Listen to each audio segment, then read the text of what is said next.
¿Cómo se llega a esta cuarta ronda de renegociación del Tratado de Libre Comercio? Bueno, para platicar sobre este tema, saludo al doctor Sergio Negrete. Él es doctor en Economía, profesor del ITESO y articulista del periódico El Financiero.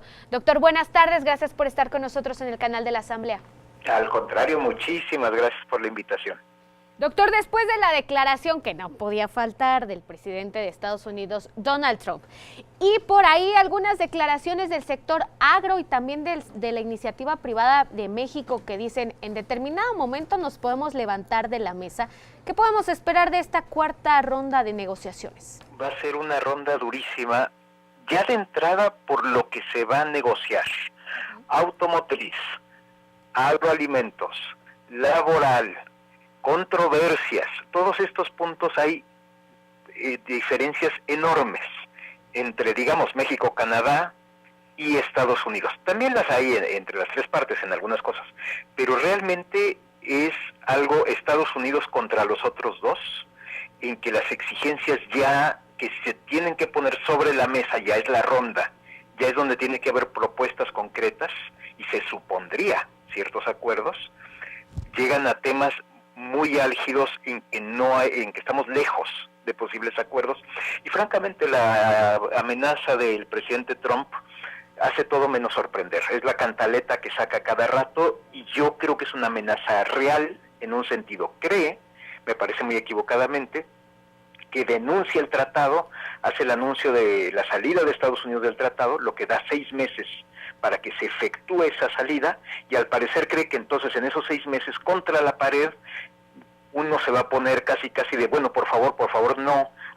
¿Qué quiere usted que aceptemos para que no se nos vaya? Es la creencia aparente del presidente Trump contra sus empresarios, contra sus legisladores, contra sus gobernadores y en una creencia económica bastante nefasta o bastante débil de creer que Estados Unidos que tenga un déficit, eso es malo, porque importa más de lo que exporta, en este caso de México.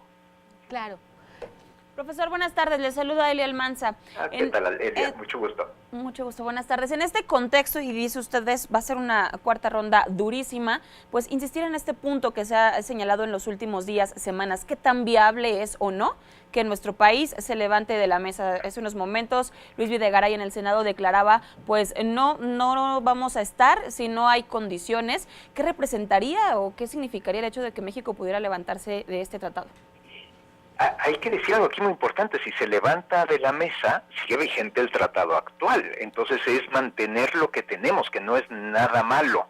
Ahí es casi poner a Trump en una esquina y decirle no vamos a negociar, haz lo que quieras, cumple tu amenaza si quieres y si no, pero digamos ahora sí que ya decir, a ver, carta sobre la mesa y expón tu juego verdadero, no andar con las payasadas habituales que tiene el presidente de Estados Unidos.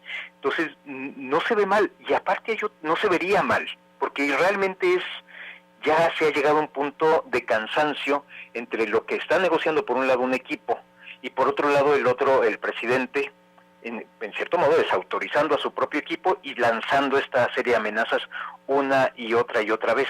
Pero aquí quiero resaltar al auditorio una cuestión legal. No hay claridad legal de si el presidente de Estados Unidos tiene la autoridad, realmente la competencia, de retirar a su país de un tratado ya firmado. Lo que él hizo con el acuerdo del Pacífico, el Transpacífico, fue retirar la consideración del tratado de la aprobación legislativa. Esto ya está obviamente aprobado legislativamente desde el año 93. Entonces, no es claro que lo que necesitó aprobarse en una legislatura pueda ser revocado por una firma del Ejecutivo. Claro, doctor, entonces, ¿esto quedaría en la cancha de la Cámara de Representantes del Senado de Estados Unidos? No queda claro, quedaría lo inmediato en la cancha judicial. ¿En la cancha judicial? Sí, porque habría demandas de inmediato de decir el presidente no tiene la prerrogativa de retirar el Estados Unidos del tratado y en consecuencia no tiene validez, o sea, pedir a las Cortes que determinen si tiene o no tiene validez esa firma. Eso sería lo primero. Y hay que decir, no se sabe, he leído posturas en todos los sentidos, que sí la tiene porque sí se le ha ido concediendo con el tiempo, digamos, de hecho, que no la tiene porque la Constitución estadounidense otorga muy claramente esa prerrogativa de negociar tratados internacionales al Congreso. Entonces esto acabaría sin duda la primera cancha, hasta llegar, no lo dudo, a la Suprema Corte de los Estados Unidos. Claro, doctor, conocemos lo oficial, es decir, las declaraciones que hacen los primeros ministros o el equipo de negociadores. Pero ¿qué podría estar pasando en el cuarto de al lado, como se le nombra, o qué podría estar pasando tras bambalinas, como para que el agro y la IP mexicana digan, pues en determinado momento preferimos aceptar el 4% de arancel de la Organización Mundial de Comercio? Una, ¿qué podría estar pasando? Y dos, ¿cuáles serían las implicaciones económicas para México de aceptar las reglas de la OMC?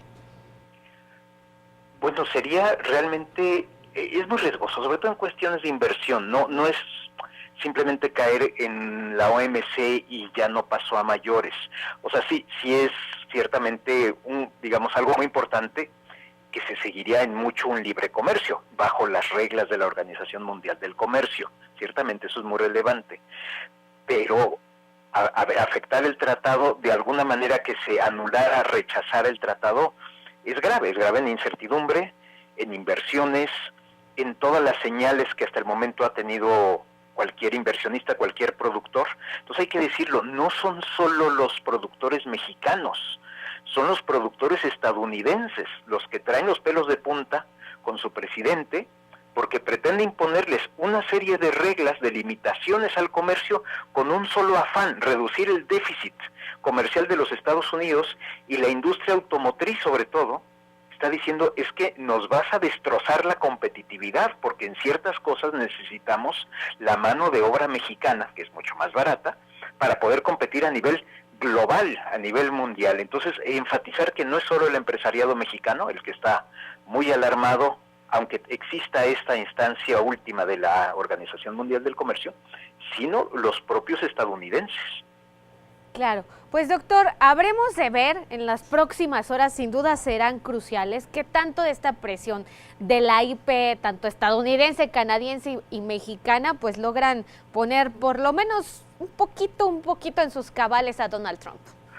Ojalá lo logren centrar y logren anular esa amenaza que no se le sale de la boca una y otra vez, le acaba saliendo como acaba de hacer una vez más. Mejor nos salimos. Bueno, pues lo descubriremos muy pronto, ciertamente en los próximos días, en esta cuarta ronda, hasta dónde podemos llegar o hasta dónde vamos a topar. Así es. Muchísimas gracias, doctor Sergio Negrete, profesor del ITESO y colaborador del periódico El Financiero, por su análisis tan puntual aquí en el canal de la Asamblea. No, encantadísimo. Gracias por la hospitalidad. Al contrario, un gustazo, doctor. Igualmente, hasta luego.